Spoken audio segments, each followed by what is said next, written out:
Bonjour à toutes et à tous, bienvenue à cette édition de Cette Actu. Au sommaire, aujourd'hui 20 mai, les abeilles sont à l'honneur. Dans ce journal, un zoom sur la fabrication du miel et de ses dérivés à Djebounois, localité située au centre de la Côte d'Ivoire. CEP 2025, les épreuves ont débuté ce lundi 19 mai. Des conseils pratiques sur la gestion du stress des candidats à suivre et tir à balles réelles à la Matka. Une réunion dégénère, 11 blessés signalés. Plus de détails dans quelques instants. Ouvrons cette édition avec la Journée mondiale de l'abeille, célébrée chaque 20 mai. Elles sont petites, mais leur rôle est immense dans notre écosystème. À cette occasion, cap sur Djebounois, où le miel et ses produits dérivés sont un art pour Ablé Quadio. Le reportage de notre envoyé spécial, Salomon Guidi. « 20 mai, Journée mondiale de l'abeille. Buissinons les idées de la nature, notre mère nourricière. C'est le thème de l'édition 2025. À cette occasion, Ablé Quadio, apiculteur dans la région de Djebounois, nous parle de l'élevage des abeilles. Ce rucher contient 12 ruches, mais de différents types de ruches. Nous avons les ruches kenyanes de 25 barrettes. Nous avons 2 lance-trottes. Voici une lance-trotte qui est là-bas. Et aussi, des fois, nous piégeons avec des ruchettes. Ce sont des petites ruches qui est de l'autre côté là-bas. Là, si au niveau du rucher ici, nous avons une colonie forte qui veut essaimer, là, nous avons aussi de la chance d'avoir ce tessin-là dans la ruchette. Souvent connue pour sa production de miel, l'abeille joue pourtant un rôle bien plus large. Nous avons 2 savons au miel. Mais nos savons au miel faits à froid conservent les propriétés du miel. Les propriétés du miel et les propriétés de tous les autres produits naturels que nous ajoutons à ce savon. C'est pour cela que nous conseillons beaucoup ce savon, voilà, à toute personne vraiment qui a des problèmes, voilà, de peau.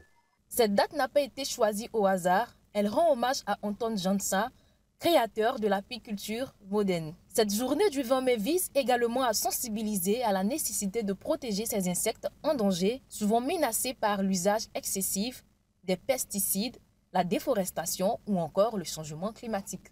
Pendant que certains s'inquiètent pour la survie des abeilles, d'autres stressent pour leur premier diplôme, le certificat d'études primaires élémentaires CEP, qui a ouvert le bal des examens hier lundi 19 mai. Ils sont 588 492 candidats, dont 291 325 filles, en lice pour décrocher leur ticket d'entrée en classe de 6e. Comment aider les enfants à mieux gérer cette pression à l'approche des examens? Élément de réponse avec le psychologue Nour Bakayoko. On commence le jour de la rentrée. C'est là qu'on va préparer les examens. D'abord, règle numéro 1, c'est d'avoir une méthode de travail. C'est-à-dire que la méthode de travail peut consister à avoir un emploi du temps personnel. Un emploi du temps personnel qui va prendre en compte beaucoup de choses. C'est-à-dire, nos distractions, qui va prendre en compte nos heures d'études, qui va prendre en compte nos heures de sommeil, qui va prendre en compte nos heures d'alimentation. De telle sorte que chaque niveau est équilibré et qu'il n'y ait pas pression sur un niveau déjà particulier. Et puis, revenir sur l'importance du sommeil. Pour bien bosser, là, il faut faire reposer le cerveau. C'est-à-dire qu'il faut bien dormir. C'est-à-dire qu'on ne va pas étudier, par exemple, de 20h jusqu'à minuit. Non, le cerveau sera fatigué, on se blague. Donc, c'est que quand on étudie, arrivé à un moment donné, là, il faut se reposer, il faut dormir. Pourquoi? On a 24 heures dans la journée. On a 8 heures de sommeil, 8 heures de loisirs, 8 heures de travail. Ça fait déjà les 24 heures dans la semaine, dans la journée. Du coup, on essaie de construire notre emploi du temps d'abord sur ça. C'est qu'il y a sur le post-it. Panique hier matin dans la commune du Plateau. Une réunion interne à la mutuelle d'assurance des taxis-compteurs d'Abidjan, Matka, a viré au chaos, marquée par des tirs à balles réelles.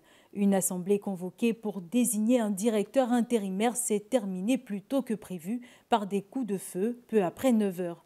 11 blessés sont signalés, même si aucun bilan officiel n'a encore été communiqué. Les motivations de ces tirs restent floues, mais l'ambiance tendue autour de la gouvernance de la mutuelle pourrait en être à l'origine. Les auteurs n'ont pas encore été identifiés. Une enquête a été ouverte. Cap sur Port-Bouët, à l'ex-base militaire du 43e BIMA, désormais sous commandement ivoirien, où des travailleurs concernés par une vague de licenciements ont manifesté pour réclamer une revalorisation de leurs indemnités. Les autorités françaises ont réagi au micro de cette info. Le colonel Bruno Hiver détaille les mesures prises en faveur de ses employés ivoiriens. Ses propos sont recueillis par Serge Kofi et Lucien Aoussi. Nous sommes là pour évoquer la conséquence de cette transformation qui est le licenciement de 242 de nos personnels civils de recrutement local. Voilà, et d'abord pour leur marquer ma reconnaissance parce que c'est un ensemble de personnes qui s'est toujours montré fidèle, efficace, fiable, attachante. Je crois qu'on a des relations de familiales entre nous. Et on a mis en place d'ailleurs de très bonnes conditions de travail pour eux, de façon à ce qu'on puisse traduire cette famille que nous formons. Voilà, malheureusement, il faut les licencier. Il est pour marquer cette reconnaissance et pour surtout faire en sorte que chacun trouve une solution après qu'il aura quitté le détachement de liaison interarmée. On a mis en place un certain nombre de dispositions. On a évidemment respecté à la lettre toutes les dispositions légales ivoiriennes avec le versement des indemnités et des préavis qui sont prévus dans la loi.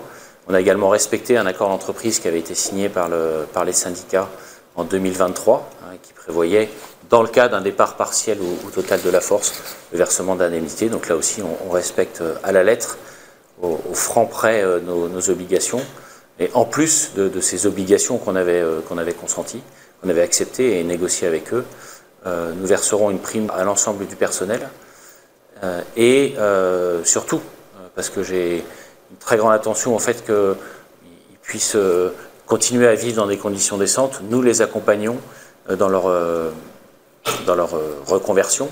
On s'assure dans la durée que chacun pourra trouver une solution pour continuer à vivre décemment. Et nous terminons cette édition avec le football et l'épilogue du championnat ivoirien de Ligue 1. Le Stade d'Abidjan s'offre le titre de champion, une première depuis 56 ans. Dans le bas du tableau, l'AS Denguélé et le Lys de Sassandra quittent l'élite. Retour sur cette 30e et dernière journée dans ce reportage de Mesmer Yao. À être venus soutenir leur équipe qui était à 90 minutes du sacre. Eux, ce sont les yéyés, c'est-à-dire les supporters du Stade d'Abidjan. Et ils sont venus de toutes les contrées du pays. Danse et animation étaient au rendez-vous.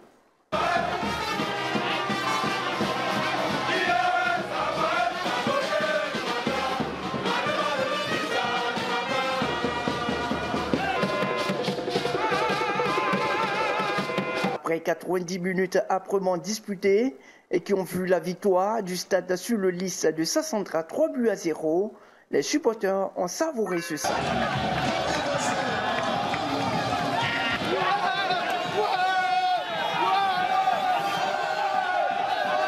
Il faut noter que ce nouveau sacre du Stade d'Abidjan intervient, c'est qu'en 6 ans après le dernier, en 1969.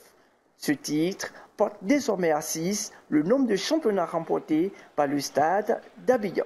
Fin de ce journal, merci de l'avoir suivi. Je vous retrouve à la prochaine heure. L'information se poursuit sur cette info et sur cetinfo.ci.